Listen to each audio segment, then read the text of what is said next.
नमस्कार दोस्तों। आज हम बात करेंगे भक्त निर्धन क्यों होते हैं। एक बार नारद जी ने भगवान से प्रश्न किया, प्रभु आपके भक्त निर्धन क्यों होते हैं। भगवान बोले, नारद जी मेरी कृपा को समझना बड़ा कठिन है। इतना कहकर भगवान नारद के साथ साधु वेश में पृथ्वी पर पधारे और एक सेठ जी के घर भिक्षा मांगने के लिए द्वार खटखटाने लगे। सेठ जी बिगड़ते हुए द्वार की ओर आए और देखा तो दो साधु खड़े हैं। भगवान बोले, भैया बड़े जोरों की भूख लगी है, थोड़ा सा भोजन मिल जाए। सेठ जी बिगड़ कर बोले, तुम दोनों को लाज नहीं आती? तुम्हारे बाप का माल है, कर्म करके खाने में लाज आती? जाओ जाओ किसी होटल में भिक्षा मांगना।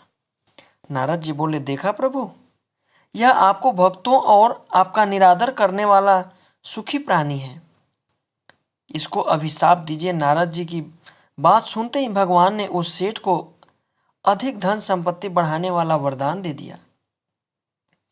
इसके बाद भगवान नारद जी को लेकर एक बुढ़िया मैया के घर में गए, जिसकी एक छोटी सी झोपड़ी थी, जिसमें एक गाय के अलावा और कुछ भी नहीं था।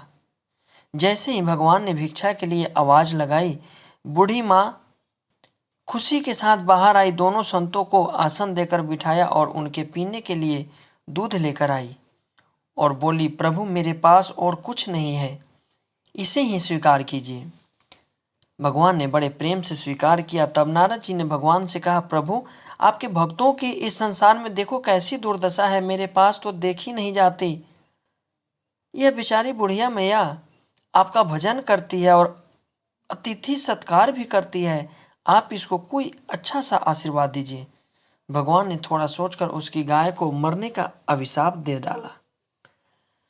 यह सुनकर नारद जी बिगड़ गए और कहा, प्रभु जी यह आपने क्या किया। भगवान बोले, यह बुढ़िया मैया मेरा बहुत भजन करती है, कुछ दिनों में इसकी मृत्यु हो जाएगी और मरते समय इसको गाय की चिंता सताएगी। मेरे मरने के बाद मेरी गाय को कोई कसाई न ले जाकर काट दे। मेरे मरने के बाद इसको कौन देखेगा। तब इस मैया को मरते समय मेरा स्मरण न होकर बस गाय की चिंता रहेगी और वह मेरे धाम को ना जाकर गाय की योनि में चली जाएगी। उधर सेठ को धन बढ़ाने वाला वरदान दिया कि मरने वक्त धन तथा तिजोरी का ध्यान करेगा और वह तिजोरी के नीचे सांप बनेगा। प्रकृति का नियम है, जिस चीज में अति लगाव रहेगा यह जीव मरने के बाद वही जन्म लेता है और बहुत दुख भोगता है। अतः अपना चिंतन प्रभु की ओर अधिक रखें।